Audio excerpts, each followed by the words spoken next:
The autumn sun filtered through oak trees as 17-year-old Marcus sat on a park bench, sketching the fountain across the way.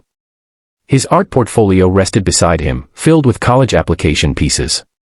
Music played softly through his earbuds as his pencil moved across the page. He didn't notice the woman approaching until her shadow fell across his sketchbook. Marcus pulled out an earbud and looked up to see a blonde woman in her 50s, her face tight with suspicion. Her name was Claire, and she lived in the condos bordering the park. "What are you doing here?" Claire demanded, her voice sharp. Marcus blinked, confused. "Just drawing, ma'am. It's a public park. I've seen you here before. Always watching, always lurking. What are you really up to?" Marcus felt his stomach drop. He'd heard stories from his mother about moments like these, but experiencing it firsthand made his hands shake. "I'm just an art student. I come here to sketch." Claire crossed her arms. "I don't believe you. Stay right there." Before Marcus could respond, she pulled out her phone and dialed. "Yes, police. There's a suspicious young man in Riverside Park. He's been loitering and I feel threatened." Marcus stood slowly, trying to keep his voice steady. "Ma'am, please. I haven't done anything wrong. Sit down." Claire barked, pointing at the bench. "The police are on their way." Within minutes, Officer Peterson arrived. He was young, perhaps in his late 20s, and approached with his hand near his belt. Marcus raised his hand slightly, his heart pounding. "What seems to be the problem?" Officer Peterson asked. Claire jumped in immediately. "This boy has been hanging around the park for days. I think he's casing the neighborhood." The officer looked at Marcus. "Son, can I see some identification?" "Yes, sir," Marcus said quietly, reaching slowly for his wallet. "I'm just here drawing. I'm applying to art schools." Officer Peterson examined Marcus's student ID, then glanced at the sketchbook still open on the bench. Beautiful renderings of the park's fountain and trees filled the page. As he studied the situation, a black sedan pulled up to the curb. A woman in an elegant business suit stepped out, her heels clicking purposefully on the pavement. She was tall and composed, in her early 50s, with an air of quiet authority. Claire turned toward the newcomer, ready to defend her actions, but the words died in her throat. The woman walked directly to Marcus, placing a gentle hand on his shoulder. "Are you all right, sweetheart?" "Mom," Marcus said, relief flooding his voice. "I was just drawing Anne." "I know, baby. I know." She turned to face the others, and Claire took an involuntary step backward. "My name is Judge Angela Morrison," she said calmly, her voice carrying the weight of years on the bench. "This is my son, Marcus. And I'd very much like to understand what's happening here." Claire's face went pale. Officer Peterson straightened, recognizing the name immediately. "Judge Morrison," the officer said respectfully. "This woman called about a suspicious person in the park." Angela looked at Claire with a gaze that had seen countless people at their worst and best.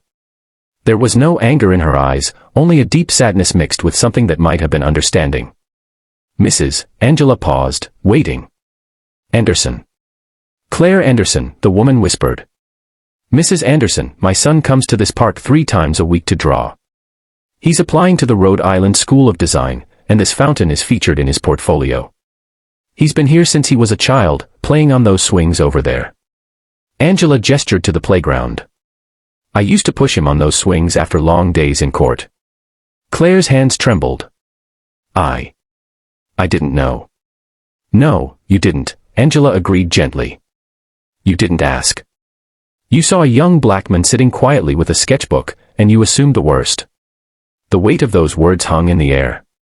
Officer Peterson shifted uncomfortably, glancing at Marcus's artwork again.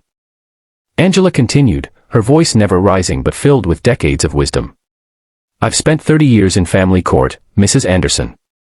I've seen what fear does to communities. I've seen what happens when we stop seeing each other as neighbors and start seeing each other as threats."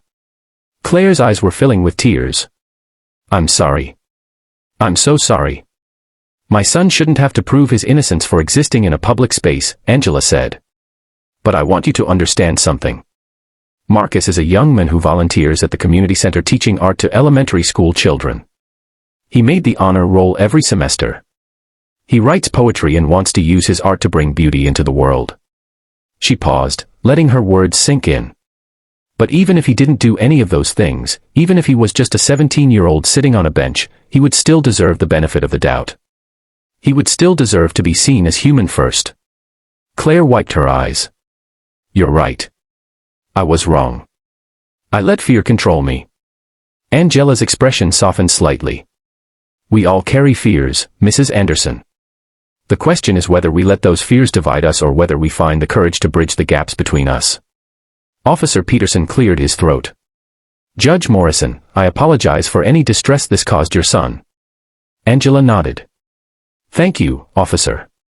I know you were doing your job. She turned back to Claire. Mrs. Anderson, I'm not telling you this to shame you, but to help you grow. My mother taught me that every encounter is a chance to choose love over fear. You have that choice now. Claire nodded, unable to speak through her tears. She looked at Marcus. I'm truly sorry. What I did was wrong. Marcus, who had been silent through most of the exchange, finally spoke. His voice was mature beyond his years. Thank you for apologizing, ma'am. I hope next time you'll ask questions before making assumptions. Angela smiled at her son with obvious pride. She looked at all three people standing there in the autumn sunlight.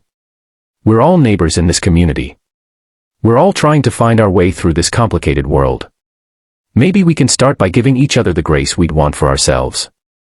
As Claire walked away, changed by the encounter, and Officer Peterson returned to his patrol car, Angela sat down on the bench beside Marcus. She wrapped her arm around her son. You handled that with such dignity, she said softly. Marcus leaned into his mother's embrace. You taught me well. They sat together in the park, mother and son, as the afternoon light turned golden. Marcus picked up his pencil and continued his drawing, while Angela simply watched, her presence a shield and a comfort. In that moment, in that park, a small bridge had been built between fear and understanding. It wasn't perfect, and it wouldn't solve everything, but it was a start. And sometimes, a start is all we need to move toward a better tomorrow. If this story touched your heart and made you think about the bridges we build in our communities, please like, share, and subscribe for more stories that celebrate our shared humanity. Comment below and tell us about a time when understanding triumphed over fear in your own life. Your story might inspire someone else to choose compassion over judgment.